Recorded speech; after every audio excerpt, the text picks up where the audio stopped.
I'd like to welcome everyone to our first meeting of the 2024 Interim Joint Committee on Transportation. Before we call roll, I'd like to remind members to please silence your cell phones before we begin.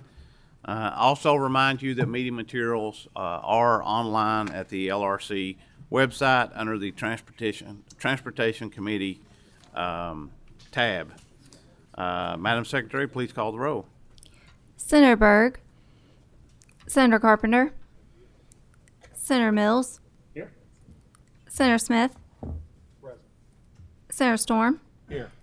Senator Turner. Senator Wheeler. Senator Williams. Here. Senator Wilson. Here. Senator Yates. Representative Branscombe. Representative Bridges. Here. Representative Camuel. Here.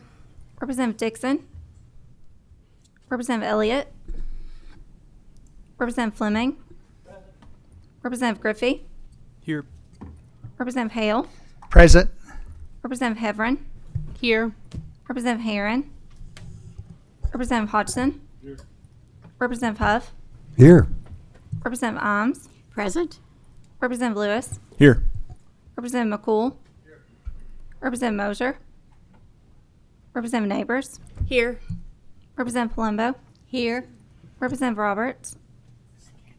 Representative Smith. Representative Tackett Lafferty.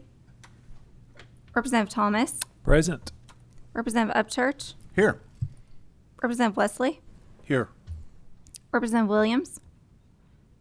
Co-Chair Higdon. Chairman Blanton. Present. And we do have a quorum present, and we are constituted to do business. I know Senator Berg, I seen, came in, so make notation of that. I would like to take an opportunity before we begin to welcome a new member to our committee today, Representative Peyton Griffey. He represents the 26th District in Bullitt and Hardin counties. Representative Griffey took office late in the regular session and has been assigned to the interim committee, and we want to welcome him aboard. Welcome, Representative Griffey. Also, I would point out today that one of our members is celebrating a birthday. He qualifies for senior citizens discounts from today forward. Representative Chairman Upchurch, happy birthday. Thank you, and I can think of no better way to spend my birthday than with all my friends. I'd like to thank the powers that be with LRC for scheduling this. Thank you. Well, Chairman, we wanted to make sure that we did something really special for your birthday, so we had a committee meeting. We're going to go just slightly out of order this morning. We're going to jump down to number 4 on the agenda, consideration of referral, an amendment of KAR, and we do have some folks here from transportation. You want to give us about a 2-minute descriptor, and we'll answer any questions anybody may have. Please identify yourself for the record. John Johnson, Assistant General Counsel, Transportation Cabinet. You may begin. Mr. Chairman, members, we've actually filed this amendment today to accommodate House Bill 8's modification of the fee associated with the identification cards. And we've attached a copy of that. That's the purpose of the agency amendment today, and that's what we would move to adopt that and incorporate into our regulation. Thank you. Is there any questions from the committee members? Hearing none, I'll need a motion to approve the amendment. Motion, do I hear a second? Second. Motion and second. Is there any objection? Without objection, it is so ordered. Thank you, sir. Thank you. Quick and easy. Now, we will have an update from the Transportation Cabinet on the implementation of new bills that was passed in the 2024 regular session. I don't see that Secretary Gray has made it. Deputy Secretary Hancock, can you begin without him, or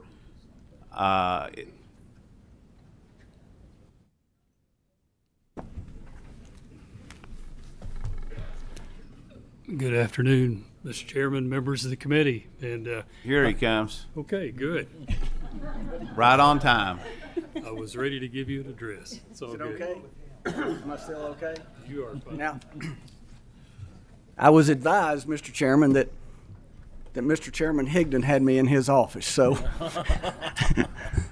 Very good. And I was thinking that he was chairing today. Forgive me. That is So I thought we'd be all an right. acceptable excuse, Mr. Thank Secretary. you. We're, Thank you, we're Chair. honored to have you with us. For the record, if you all would introduce yourselves, you may begin. Thank you, sir. Mr. Chairman, I'm Jim Gray. I'm proud to be Secretary of the Transportation Cabinet. And thank you for inviting us to be here today. We appreciate this chance to highlight the work that we're doing to lead with safety first in improving the state's transportation infrastructure.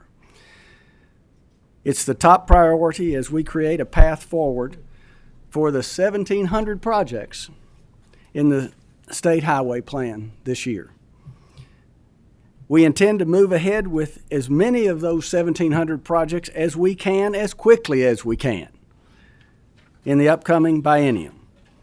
Of course, that includes the county priority projects, as well as important projects in the high-growth areas, the counties, to keep moving our economic needle forward in building a better Kentucky. Safety is the top priority as we implement other legislation from this year's session as well. So we continue to work through nearly 24 pieces of legislation that are one way or another related to transportation, highways, drivers, and vehicle operations. Of course, it's still early in that process, but for every topic that we have been tasked with, we are working on them vigorously, earnestly. We are meeting internally with the appropriate stakeholders and the subject matter experts, as they say, to draft regulations to be ready to get the work done. And we are making good and healthy progress as we approach the new fiscal year and the July 15th effective date for bills. Safety is also a priority as we continue to improve our vehicle information system known as CAVIS. CAVIS replaces, as you know, a 45-year-old mainframe system used by county clerks for motor vehicle and vessel-related transactions that was difficult to support and maintain. And that's to say it modestly, right, Heather? We're going to hear more from Heather in just a minute. The new system better protects the 250 million vehicle records that we must keep updated in Kentucky, and it better performs the functions a 21st century enterprise needs to work efficiently. As I've already mentioned, I'm joined today by our Office of Information Technology Director, Heather Stout, and Heather will give us an update on the tremendous strides her team has made this year. She'll also recognize the challenges. But before I turn it over to Heather, I want to thank you all for the work that you are doing to keep not just Kentuckians, but our KYTC, our transportation team, safer on our highways. The legislature's attention to work zone safety. Chairman Blanton, I know that's something that you're very interested in, and so others on the committee. You helped champion that cause this past session. It included several bills that protect workers. Workers like Blake Barnes, who tragically lost his life just 6 weeks ago today. This young man was only 22. He was a young volunteer firefighter, a young husband, and the father of 2, with 1 on the way. And he was struck down in a highway work zone in Hart County. I sat there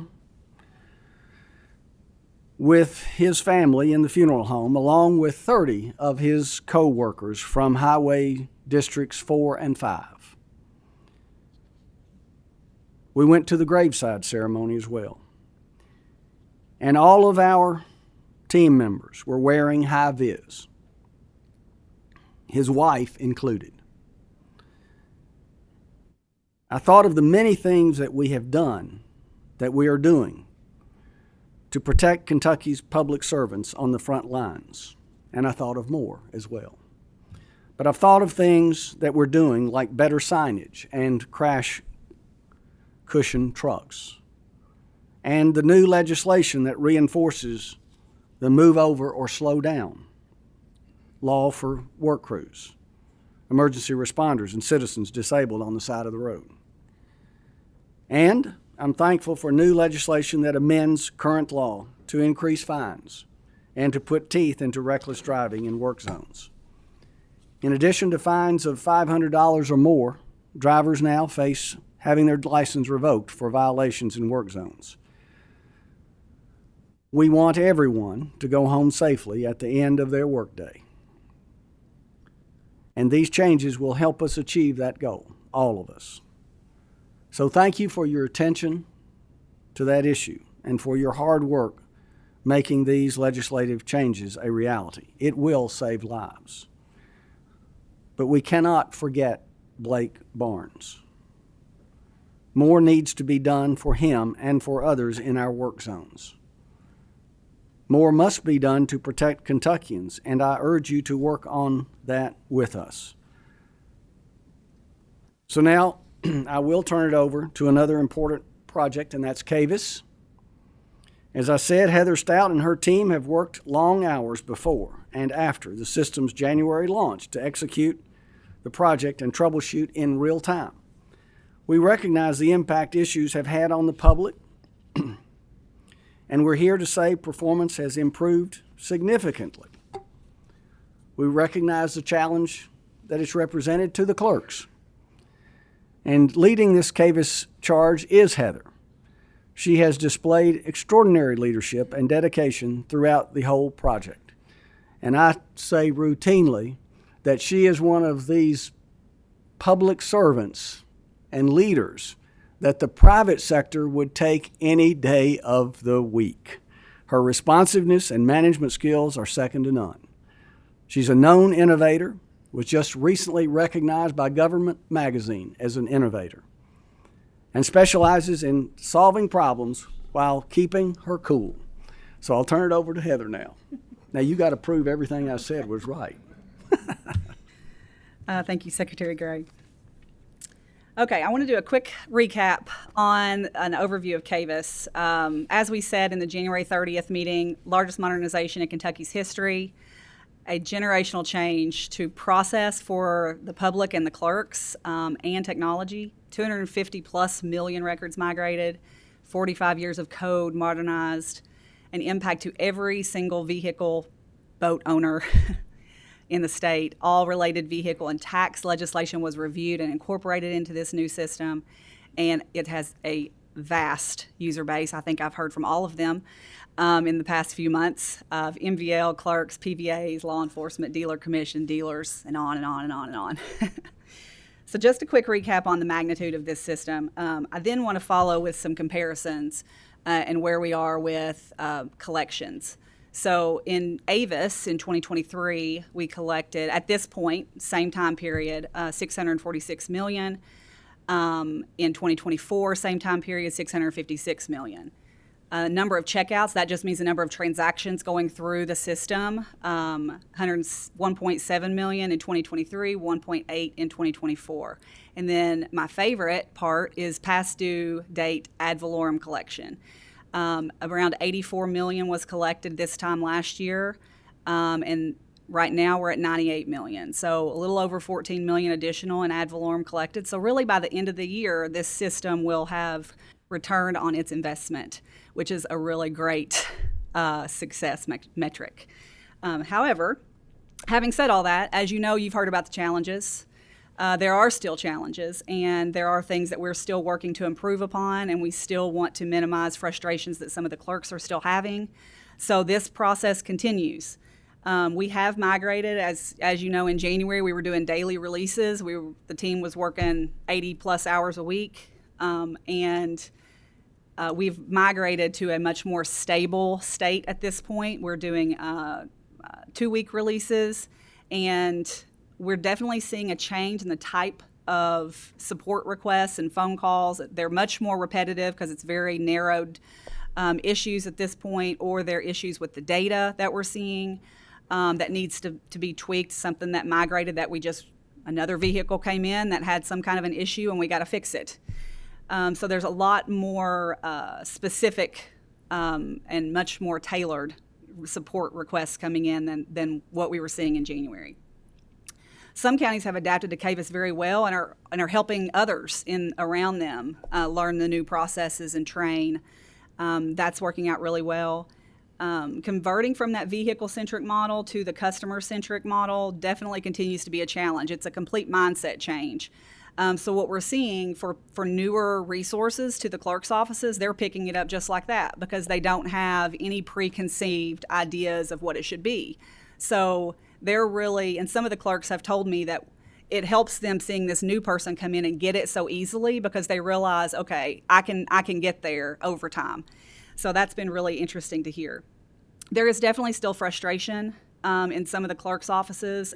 Many of them are seeing vast improvements, and there is no comparison to where we were January 30th to where we are today. But there's still room for improvement. Of course, I'll say there will always be room for improvement. Even with Avis, we had room for improvement, right? But there's definitely areas where we want to see much more efficient processes come to fruition in Cavis. So we are working on those things. In order to identify those things, we're ramping back up our office visits and trying to go see frontline what are the clerks experiencing and what are truly their most high priority issues. You know, we can sit behind our desk and do work and think that we know what the high priority issues are, but until you get down there and you really see, okay, this is what's holding them up the most throughout the day and see it firsthand, that's where you can really identify what the priorities should be and how is that going to impact the bigger volume of people in the state instead of this one county's complaining about this one issue. We want to get the biggest bang for our buck and make sure we're focusing on the bigger issues. So we've visited Jefferson, Anderson, and Grant. We're doing some follow-ups with Jefferson as well because they're a very big operation. We will also be following up with Grant, scheduling Fayette County, and then we're going to be doing some firsthand experience work in motor vehicle licensing in the Rebuilt branch in the coming weeks. So some of the things that we'll be working on from a priority standpoint over the next few months, really for the remainder of the year. And there will be additional things that get added in here, but this is really where our priorities lie. Bulk transactions, that's been one of the biggest issues that we've seen in Jefferson County. Their volume is just a massive amount of vehicles and large corporations. And those transactions that are 5,000 plus in one transaction are not as efficient as they need to be. We're putting a lot of emphasis on that to help them make some vast improvements there, and it's desperately needed. The legislative updates that we have on our plate from '24, but also from previous years that are coming due towards the end of the year or in January. KYELT, electronic lien and titling, which I'll talk about a little bit later and give you guys an update on that because I know that's requested. Fleet management, which was also a part of that same bill. And then some of the 2024 legislation, 10,000 pound plate moving from March to birth month, electric vehicles incorporated into Cavis, autonomous vehicles, a flag in the system and printing on the title, and then a reinstatement fee for canceled registration. So those are some of the things coming. We also plan to continue to improve our reporting, data cleanup. That's going to happen all year. As more people come through to get their registrations renewed throughout the year, we're going to see additional issues that come a part of that from their data and have to run some scripts to clean some things up. And then enhancements in speed and efficiency. This is one of the big things that I think, while we still have a few issues in the system, there's more advantage, I think, in working on the speed and efficiency.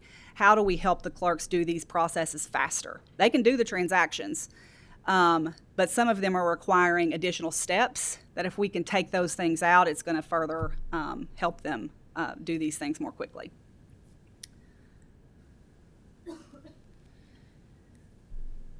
Just wanted to highlight some of the big data cleanup issues that we have done over the past few months, ad valorem, particularly with PVA issues and data issues. So PVA issues, we have a term in the system called PVA issue, and if it comes up and it says PVA issue, everybody assumes it's PVA. In most cases, there is something the PVA has to do to resolve that. In some cases, it's not. And it's something the clerk can resolve, or in some cases, it's something the CAVIS team has to fix. But we have cleaned out over 500,000 of those. Some of those where there was no activity, there was no reason to continue to have that tax segment on that record. If it was a dealer or insurance company and they should have been bypassed, those things have been corrected. If the vehicle was canceled, junked, or sold out of state prior to a certain year, there was no reason to have those tax segments still on there, and then vehicles surrendered in that same status. So we've talked through a lot of these with DOR over the past few months, made rules. The team wrote scripts to clean those things up, and we wiped them out of the system so that the clerks didn't run into those stops. And then data scripts run to date. We've done over 550 scripts. Some of those could be one time for one vehicle, or they could be a bulk group for a script that was written to cover an entire body of work if we found consistency in a problem. 554 sounds like a lot. Of course, when you're talking about 250,000 records migrated, I guess it's 250 million records migrated, 554 is not too many. But as I said, some of those are for groups of data. Some of that was legacy data issues that we had to clean up some of those PVA issues, of course, and then just removing impediments for the clerk to process work.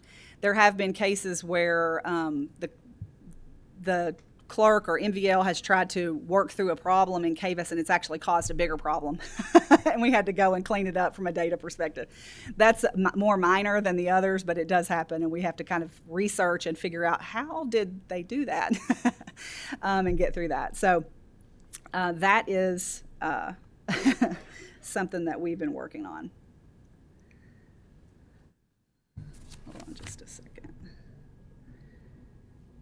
Okay, actually, I want to come back to KYELT and go ahead and go straight into rebuilt titles. On rebuilt titles, so during this past 5 months, we had a significant backlog of regular titles, and that has significantly reduced. I think we were around 72,000 titles in the backlog at one point, and we're now down to 16, which is well under the statutory requirement. We get about 5,000 or 6,000 a day. So we did a lot of things to work on process and data cleanup and procedures for approving titles to really streamline that process and make that a much more quick process to get a title approved. We are now focusing on rebuilt titles, and rebuilt titles are much more complex. They require receipts and pictures, and some of you may be more familiar with rebuilts than others, but we want to make sure those vehicles are built back correctly and safely before they're put out on the road. And that takes a lot more in-depth knowledge and skills to make sure that those are safe and approved to be considered a rebuilt vehicle that's approved to be titled. Currently, they're working on the 2nd to 3rd week of March, so that's about 6 weeks behind. I think statutorily they need to be around 5 to 7 days. I'm not 100% certain that. I think it might be 5. So we're working on those processes to figure out how do we improve that to get them down to the correct amount of days that they're allowed to have to prove these titles. MVL has hired 4 more resources. The training is a little bit more in depth, so that's taking a little bit of time to get them ramped up. We are working on a couple of CAVIS updates that's going to help some of the approval processes, and those are going in effective June 13th, that evening. And we're trying to find a way to help the staff spend less time answering inquiries. So we get a lot of inquiries on where's my approval, and that takes away from actually doing the approvals. So we're starting to give more information to the clerks on where are we with the dates of approvals, so they can help answer those questions when they get them. And they don't have to come to MVL and take that staff time who needs to be focused on actually doing the reviews. So there's a lot of little process changes we're trying to look through. I will say the staffing shortages are quite a bit attributed to the fact that rebuild applications have increased significantly in the past 5 years. A lot of surrounding states are no longer doing rebuilt titles, so we get a lot of business from external. So you see a 120% increase in the last 5 years and about a 65% increase just last year. So it was time to increase the staff. Maybe should have done that prior to CAVUS rolling out, but right now that's what's happening, and I think we're gonna start seeing a decrease very soon. So let me step back to the electronic lien and titling. So this schedule, and I'm sorry I hope you guys have a copy of it because I know it's a little small. This schedule is something we put together when this bill was first passed as a tentative plan for how we would accommodate this while also trying to accommodate the rollout of CAVUS. I would never suggest doing two things of this magnitude at the same time, but that's where we are. So we've done the best we can to try to meet this schedule and keep this rollout going while also doing the CAVUS stabilization. It has caused some challenges, though, as clerks are still learning CAVUS. They don't necessarily want to adopt a new thing at this time, and we're trying to encourage that they do that. So all the check marks here are things we have accomplished on this schedule. We have a vendor, we've communicated the plans, we've developed the application for an approved entity. We already have some entities, and that's dealers or financial institutions approved, I think just dealers right now. And we have designed the new fleet plate that was part of this same bill. We have introduced the vendor and the program to the county clerks. And the biggest thing that we've done is piloted. So we've started piloting. We're in 7 counties. And actually, we're in 5 counties. We've got 2 more coming on board next Monday. The pilot has been very successful, in my opinion. So the 5 counties that have started doing this process to electronically submit their dealer paperwork have really found some issues, and we've been able to correct those things so that it doesn't impact everyone. So we've made workflow process changes. We've ensured that any documents that are getting scanned in are actually getting into the CAVUS image repository. We've separated fees more appropriately, and we're working on updating some reports so that the clerks are able to balance more easily each day. Because that's something they have to do daily. We want it to be as efficient as possible. So the purpose of the pilot being to find the issues before you roll out statewide, and that's exactly what the pilot's done. And there's still more being changed. We do have Franklin and Anderson coming online on Monday, as I said. And we're going to be expanding to more types of transactions. So right now we're limiting this pilot to standard issue plates. We're going to be expanding to all special plates, which will really help the dealers not have to pick through which ones they can and can't do, among other things. Now the big things that are coming up, and I included in our kind of 6-month plan, is integrating with CAVUS. So right now, the clerk is still having to manually enter their data into CAVUS from this electronic lien and titling system. And we knew that we did that purposefully because we couldn't pull the CAVUS team off to do this integration during the middle of implementation. So that planning is starting in the next week on integrating with CAVUS, which will help the clerks with that step in the process, and I think further drive adoption from the clerks. That process will also start the conversation on centralized lien management and then lien filing and releases. So all of these things, I think you asked for an electronic lien and titling update and a centralized lien management update. Those 2 projects are dependent upon one another. So I don't really see them as separate efforts. In order to allow automated lien filing and release as part of the electronic lien and titling system, we have to have a centralized lien management system. So we're currently, and right now, I will say the challenge with that is that in all counties, there's a different process for how they handle lien management in their office. Some of them have back-end systems from different vendors that they do their liens in, and some don't. And we have to really think through what are all those processes and then create a centralized lien management to-be process. What is it going to be, the consistent process across the state? I think the technology behind this is going to be the simple part in comparison to let's define what the new process is. So that's where we're at right now. Those conversations are starting this week on really thinking about, I mean, we've had a lot of conversations about lien management, but really thinking about what the to-be process is. The other key component of this bill was fleet plates with permanent registration. Those conversations have only started at a very high level, but we're working on trying to get that understood better so that we can get that implemented before the end of the year as well. So those are all things coming in the next 6 months.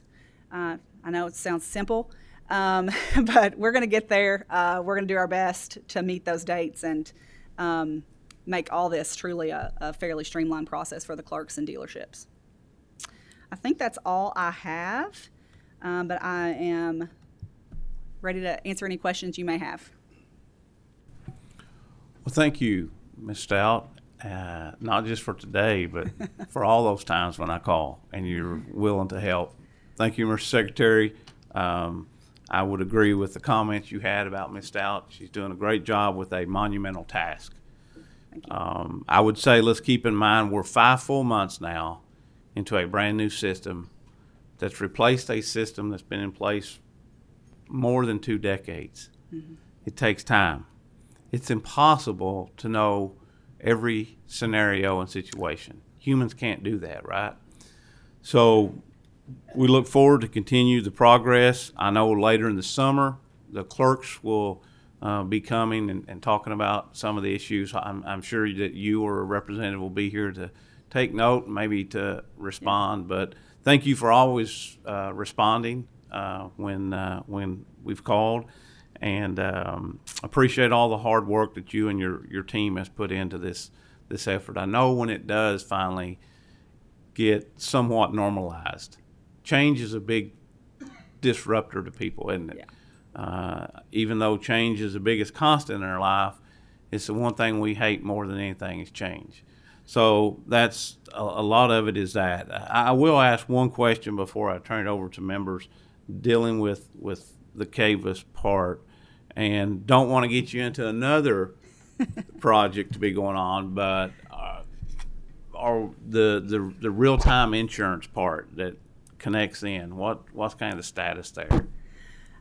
So we've been contacted to start reviewing some legislation on that. I think it was past legislation, maybe to just start the conversation again. The insurance component of the system is still on the mainframe. That's the only remaining piece on the mainframe. So we certainly want to modernize that and get off the mainframe. And the ideal solution would be to hire a vendor that would handle all of the books of business, create that real-time service for us to be able to query for insurance. So it's certainly on the pipeline. I don't have any, I'm not going to give a date because I have no idea what that would take, but it's certainly on a vision that we have and plan to do. Thank you. And one other quick thing before I get to other members. Mr. Secretary, I want to get back to your work zone safety comments.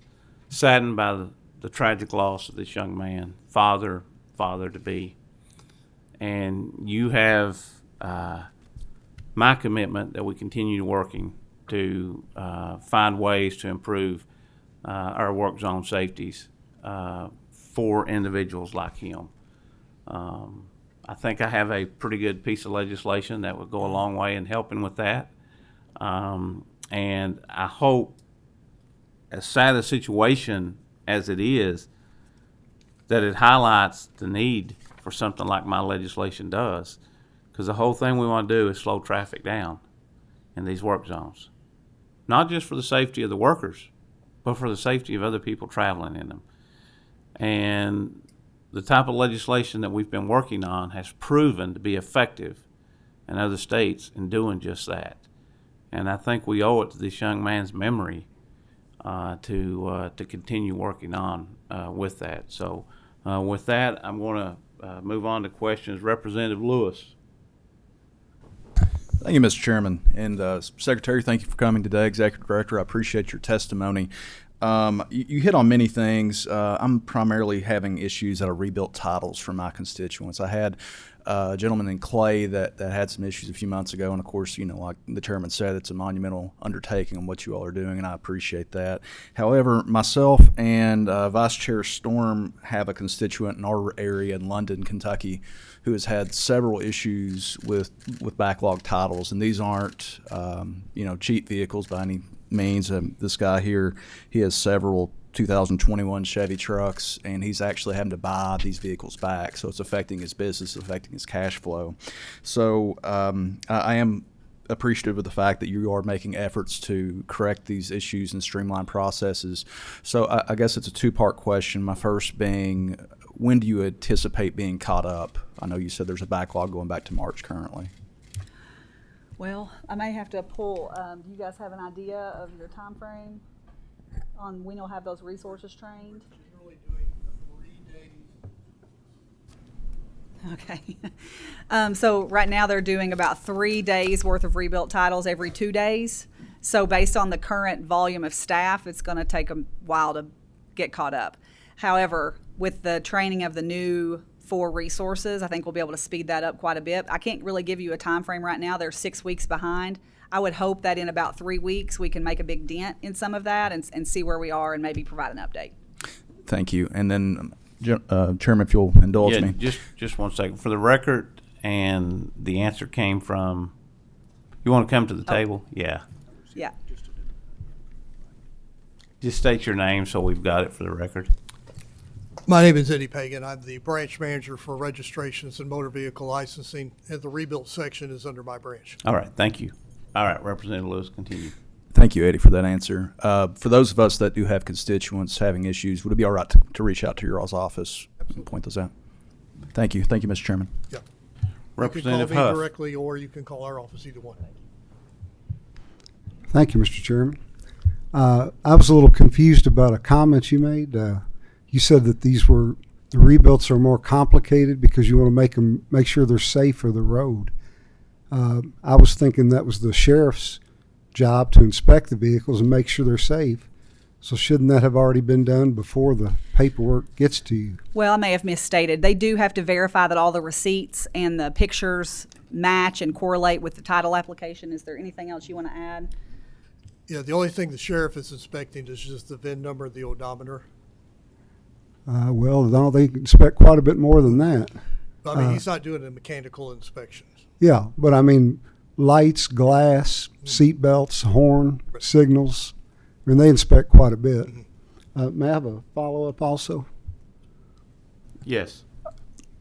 Is the goal when Cavis is fully operational to be as good as Avis was, or is it going to be better? Or because right now it's way behind. And I was just wondering, before we could get a approval in about 5 to 7 days. I don't know if it's going to be better than that or just as good or. Yeah. Well, I think obviously the goal is for it to be better, right? We certainly don't accept that it's 6 weeks behind, right, in approvals. The challenges that we had initially in Cavis not being able to accept rebuilt titles was resolved within a few weeks. That created a backlog of work that has been difficult to overcome. So that's why we're working to improve those processes. But yes, of course, we want to make sure that the process is at least as good as, if not better. Okay. Just one more thing. Quickly. Yeah, I'm pretty sure they're at least 6 weeks because I've got vehicles that are back in April. So that's all I have, sir. Thank you. Senator Storm. Thank you, Mr. Chairman. My comments go hand in hand with what Representative Lewis asked a moment ago, but what I'm looking at here is documentation from January 19th of 24 regarding this particular vehicle, and they had applied for a unrebuildable red title, and what came back on several occasions was the incorrect blue title. And so after that was corrected by the sheriff's inspection, after it was corrected by the local county clerk, they're still told that this can't be accomplished. And so now they've had to purchase back this vehicle as recently as today. And again, I've got the documentation here in my hand. I'd love to have that. I'll share it So with you. we can research that and identify what happened.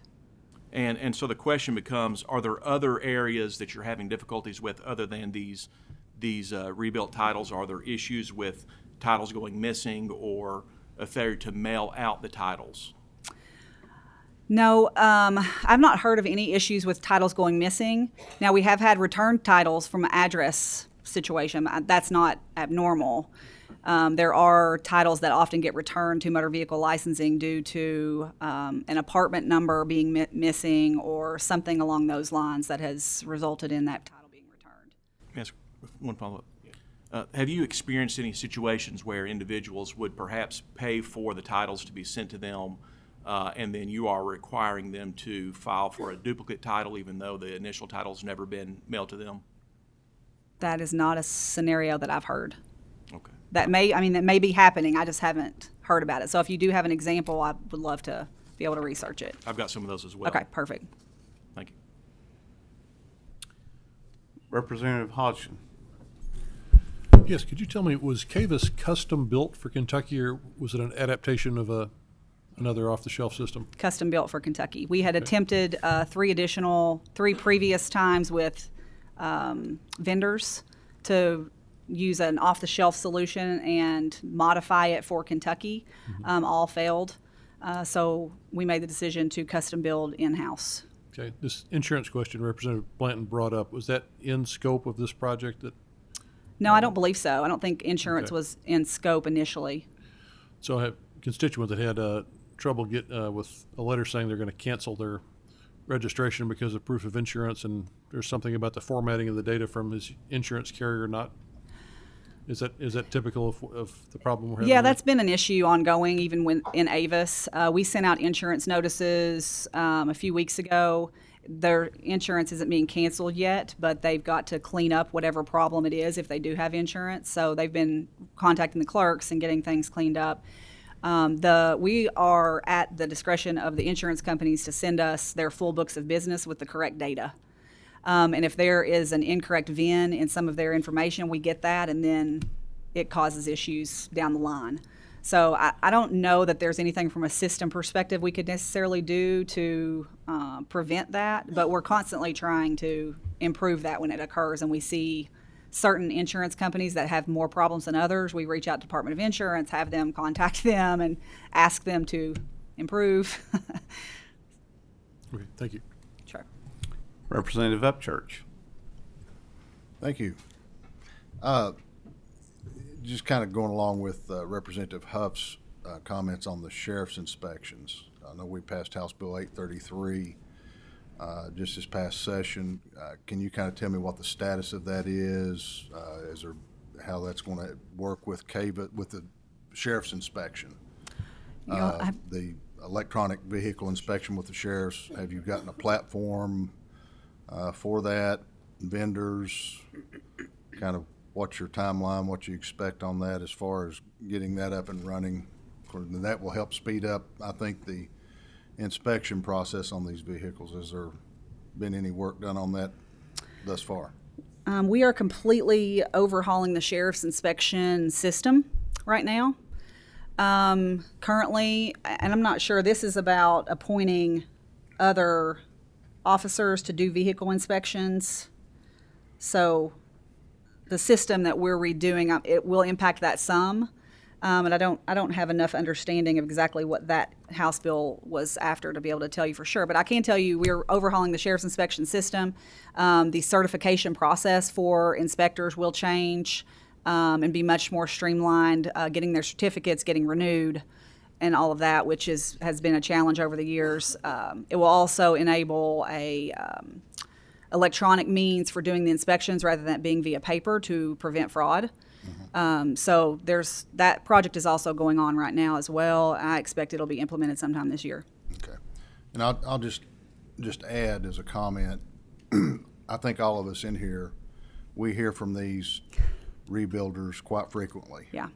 And you know, there's people's livelihoods at stake here. When someone has to wait 6 weeks, 2 months on a vehicle and have to buy $50-something thousand pickup truck back, you know, that's not what we're in the business to be doing. And so I think we need to really redouble our efforts. If it's taken 3 days or 2 days to get 3 days work, you know, the private sector, you know, we work doing 2 days work in 1 day. So I'd encourage you to figure out, even if you've got to add more people to staff, but this is one of those situations where we need all hands on deck as quickly as possible. Thank you. Completely understand. Thank you. Senator Berg. Thank you, and thank you for the presentation.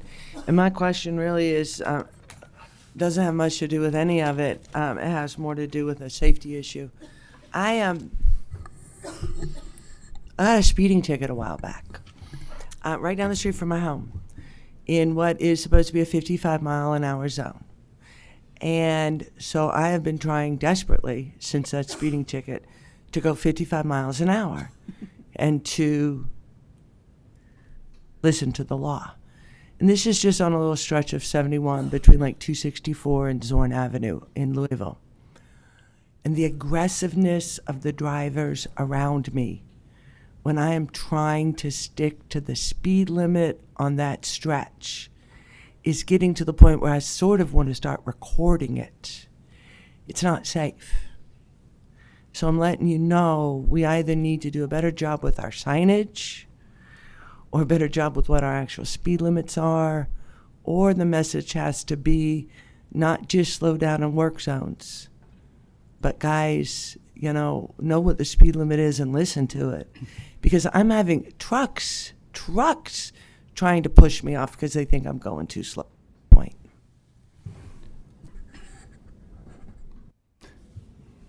We appreciate everything you're saying about safety and about these speed limits and the enforcement issues associated with them.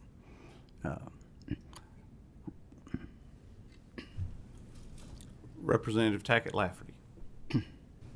Thank you. Actually, my question has been asked and answered. Thank you. Okay. Representative Heverin. Thank you, Mr. Chairman. I have 2 questions, but I'll be brief if that's okay. My first question is, you said it was in-house, the CAVIS system. Is that with COT or is that with Kentucky Interactive? No, that's with Transportation Cabinet. We hired a team of resources 7-8 years ago to start that effort, to start all of the different CAVIS projects that have been implemented since that time. Okay. So they all report to me. Okay. I was going to be greatly concerned if it was COT or Kentucky Interactive, because we're having issues with KREF, which is our campaign finance, and that's been a struggle for several years. So I just want to make sure it was separate entities. And then I have one more question. Much like most of my colleagues have said, there's a lot of concern with the rebuilt titles, and it's people's money, it's people's livelihood.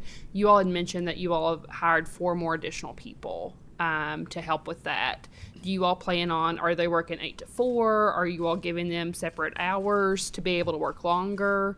I asked that question. I previously worked at the state treasury and dealt with unclaimed property, so I understand it's a little different because your unclaimed property is not really your livelihood, but making sure that you get out of a backlog. And so what are you all doing other than additionally hiring 4 people to make sure to get out of that backlog? Are they working longer hours? Are there different shifts? Any help on that would be grateful.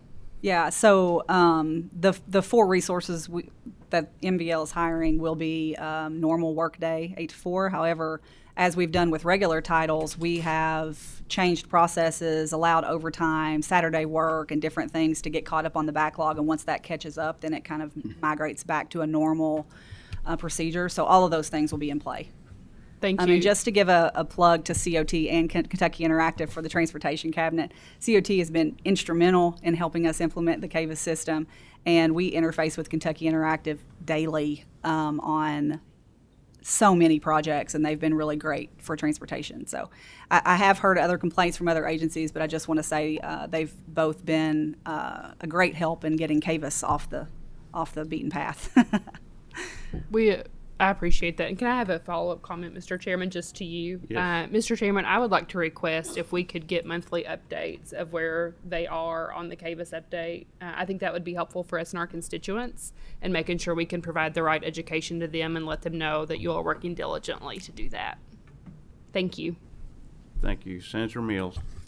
Yes, I've got a titling question. I think I may have heard you just barely glance over this in your presentation, but just to help me know where we're at on this. So there's entities that have multiple accounts under Avis over time, and that causes inconsistency when you're trying to do the title work. So is there an effort to get these entities with different names, slight misspellings, addresses, to put those together to where, are you working on that? Yeah.